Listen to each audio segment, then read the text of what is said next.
सरकार और यूजीसी तर्क देते हैं कि भेदभाव की शिकायतें 118% बढ़ गई। लेकिन आपको इन आंकड़ों का पोस्टमार्टम करके बताता हूं। 2019 से 2024 के बीच एससी एसटी से भेदभाव की 1160 शिकायतें आई। ये सारी शिकायतें कहां से आई? 704 यूनिवर्सिटी और 1553 कॉलेज को मिलाकर। यानी 5 साल में टोटल देखिएगा तो 2257 कॉलेज और यूनिवर्सिटी में 1160 शिकायतें। अगर औसत निकालिएगा तो 5 साल में प्रति कॉलेज एक शिकायत भी नहीं बनती है बॉस। पर कॉलेज एक शिकायत भी नहीं।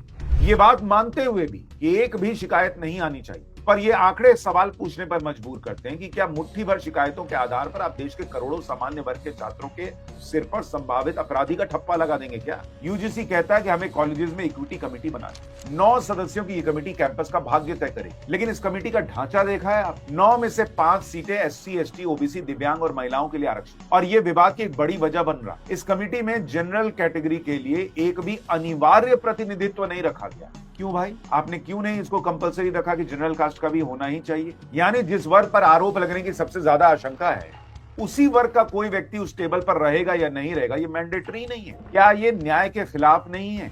यूजीसी कहता है कि शिकायतें बढ़ रही, इसलिए ये नियम जरूरी है। देखिए, हम ये नहीं कह रहे कि सारे आरोप गलत होते हैं, यकीनन कई मामले एकदम सही होते हैं और उन पीड़ितों को न्याय मिलना चाहिए।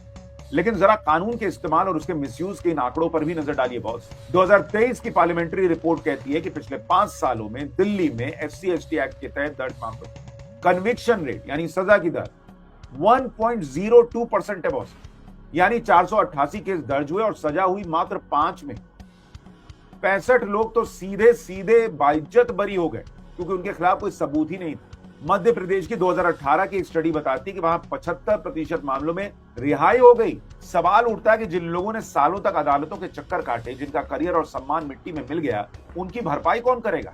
इस नए नियम के तहत किसी सामान्य वर्ग के छात्र का करियर बर्बाद हो जाएगा, उसके बाद कोई मोदी सरकार, कोई कांग्रेस, कोई दूसरे आकर उसका करियर वापस करेंगे क्या? बीजेपी को यह ध्यान रखना होगा कि उसकी छवि कांग्रेस की तरह बनने लगे। लोगों को लगने लगा है कि बीजेपी नेताओं में अहंकार आ गया।